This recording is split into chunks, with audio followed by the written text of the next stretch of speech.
सरफरोशी की तमन्ना। बच्चों, आप सबने भगत सिंह और चंद्रशेखर आजाद का नाम जरूर सुना होगा, है ना? ये दोनों क्रांतिकारी थे जो देश की आजादी के लिए संघर्ष कर रहे थे। लेकिन इन दोनों के अलावा बहुत से अन्य वीर क्रांतिकारी थे जिन्होंने आजादी के लिए हंसते हंसते अपने प्राण बलिदान कर दिए। आज हम जो संस्मरण पढ़ेंगे उसके लेखक भी एक क्रांतिकारी थे। यह दिन यूं तो दूसरे दिनों जैसा ही था, पर भारतीय क्रांतिकारियों के इतिहास में एक विशेष दिन था। उस दिन सब सुबह सुबह उठ गए।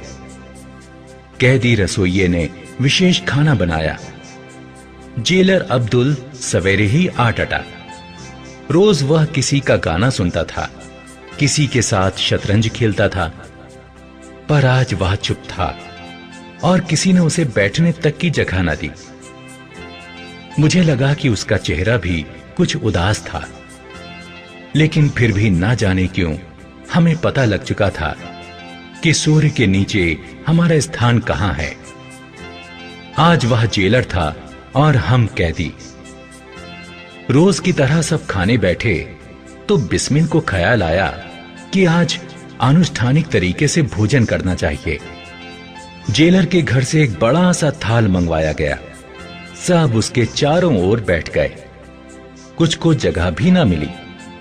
हर हाल में सबने उसी थाल से दो दो टुकड़े खाए।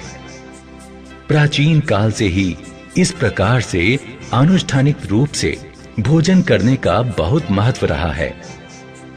हम सबने अच्छे कपड़े पहने।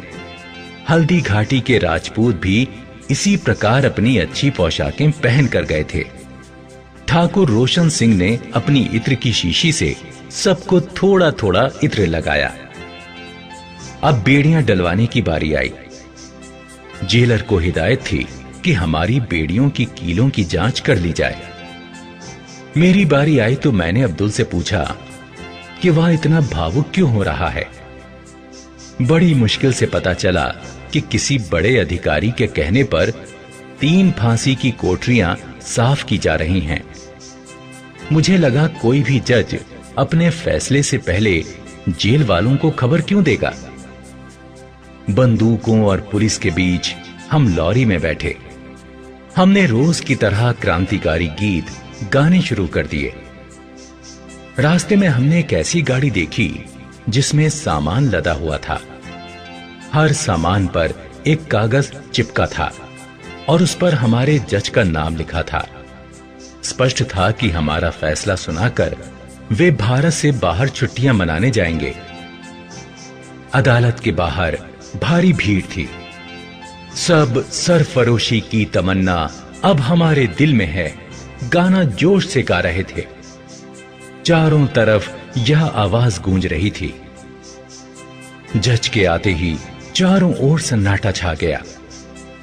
जज ने कहा, षड्यंत्र प्रमाणित हो गया है। एक एक कर मुझे भूपेंद्र, जोगेश, गोविंद, मुकुंदीलाल आदि को सजा सुनाई गई। अंत में सुनाई फांसी हमारे 3 साथियों को, राम प्रसाद बिस्मिल, राजेंद्र लाहिड़ी और रोशन सिंह। उस वक्त राजेंद्र के चेहरे पर वही बाल सुलभ मुस्कान थी। बिस्मिल के चेहरे पर अवज्ञा का भाव था और ठाकुर रोशन सिंह ने हंसते हुए हमें ऐसे देखा मानो वे तो सीधे स्वर्ग चले और हम रह गए। और हम सबकी आंखों में आंसू भरे थे, क्योंकि हम जानते थे कि यही हमारी अंतिम मुलाकात है। देखा बच्चों, कितने बुलंद हौसले थे इन क्रांतिकारियों के। इनका लक्ष्य था देश की जनता की आजादी और उसकी खुशहाली, और अपने लक्ष्य को पाने के लिए इन्होंने अपने प्राणों की बाजी लगा दी।